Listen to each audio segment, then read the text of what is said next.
Welcome to the Eat This Book podcast. I'm Michael Whitworth.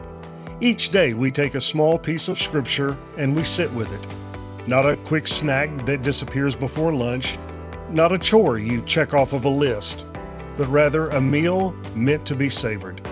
So pull up a chair. Let's eat. Well, Cain was supposed to be a wanderer. That was his sentence. A fugitive and a wanderer on the earth, the ground refusing to yield its strength to him. Restless, rootless, always moving. But look at Genesis chapter 4, verse 17. When he built a city. The wanderer builds a city. The exile puts down roots.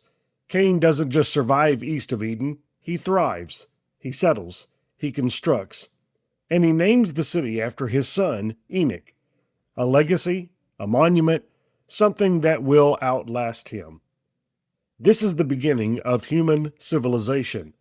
Not in the garden, not in the presence of God, but east of Eden, in the land of wandering, in the family line of a murderer.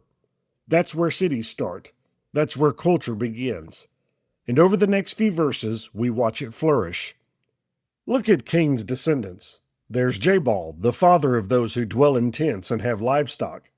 He pioneers nomadic herding, a new way of life, an economic innovation. There's Jubal, the father of all those who play the lyre and pipe. Music, art, the first songwriter, the first instrumentalist. Beauty enters the world. Tubal-Cain, the forger of all instruments of bronze and iron. Metallurgy, technology, tools that shape the world, plows maybe, or weapons. In 3 generations, Cain's line produces ranching, music, and metalwork. The building blocks of civilization, culture, is being born. And here's where it gets complicated. Is this good or bad? It's tempting to read this and say, these are the children of Cain. This is the line of the murderer. Their achievements must have been tainted. And there's something to that. The chapter ends with Lamech bragging about killing a man. Violence is escalating. The fruit of Cain's line isn't all sweet. But the text doesn't condemn the culture itself. There's no, and God was displeased with the lyre. There's no curse for metalworking. The achievements are simply reported, almost matter-of-factly. Jabal did this. Jubal did this. Tubal-Cain forged the bronze and iron. Music isn't evil because Jubal invented it. Tools aren't cursed because Tubal-Cain forged them. Culture isn't bad because it emerged east of Eden. I think the Bible is showing us something nuanced here. Human beings are made in the image of God. We are creators because we were made by a creator. We make things, cities, songs, tools, because that's what image bearers do, even in exile, even under the curse, even in the line of Cain. The cultural mandate from Genesis 1, fill the earth and subdue it, doesn't disappear after the fall. It gets twisted, complicated, corrupted, but it doesn't vanish. Humans keep making, keep building, keep creating. East of Eden, the image of God is still at work. But here's the tension. Culture doesn't save us. Cain's line builds cities and composes music and forges tools, and it also produces Lamech. Look at verses 23 and 24. Lamech said to his wives, Adah and Zillah, hear my voice. You wives of Lamech, listen to what I say. I have killed a man for wounding me, a young man for striking me. If Cain's revenge is 7-fold, then Lamech's is 77-fold. This is a boast, a poem, a song even. Lamech is composing a little piece of literature about his own violence. Cain killed his brother and was ashamed. Lamech kills a man and writes lyrics about it. He takes God's promise of protection, if anyone kills Cain, vengeance shall be taken on him 7-fold, and he twists it into a threat. 77-fold. I'm more dangerous than Cain. I'm untouchable. The culture advances. The violence escalates. Both things happen at once. This is the story of human civilization in miniature. We build beautiful things. We also build weapons.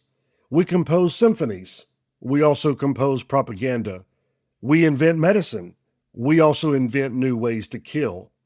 Every technological leap, every artistic achievement, every cultural advance, it carries both the image of God and the stain of sin.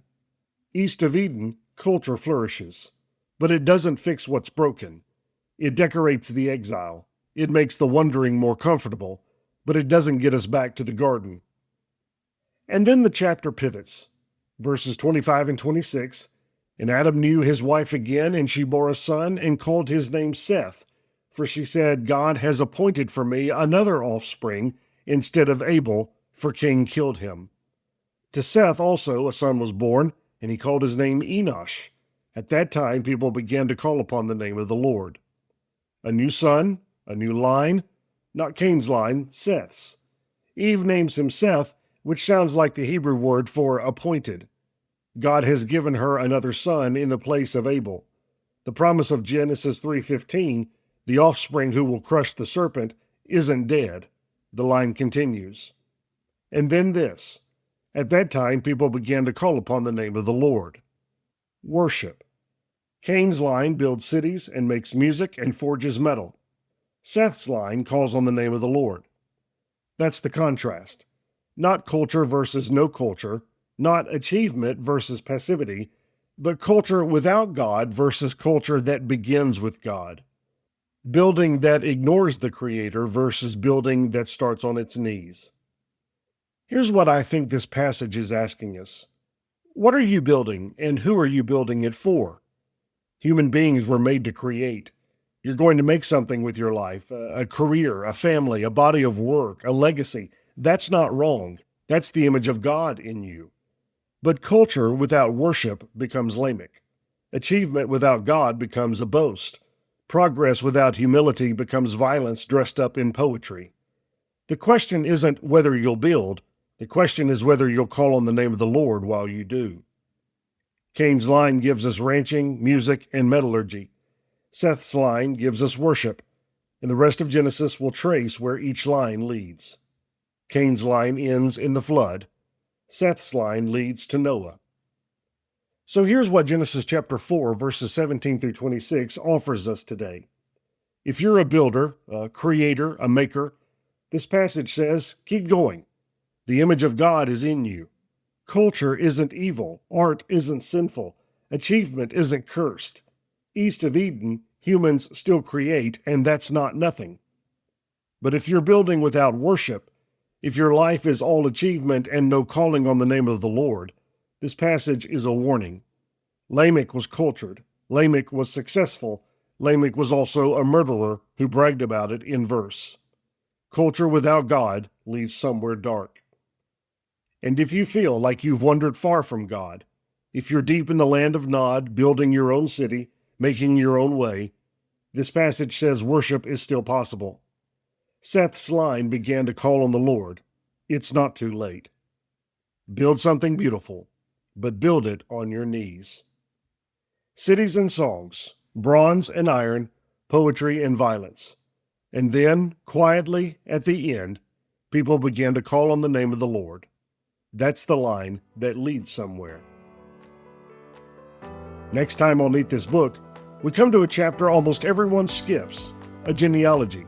Long names, longer lives, and one haunting phrase that echoes again and again, and he died. Genesis 5 forces us to listen to the drumbeat of mortality, until suddenly it stops. One man walks with God and doesn't die, and buried in the middle of the death toll is a fragile hope for the rest in a cursed world. It's a chapter about death, yes, but it's also about walking, hope, and why the drumbeat isn't the end of the song. Thanks for eating with me. Until next time, may the Word dwell in you richly.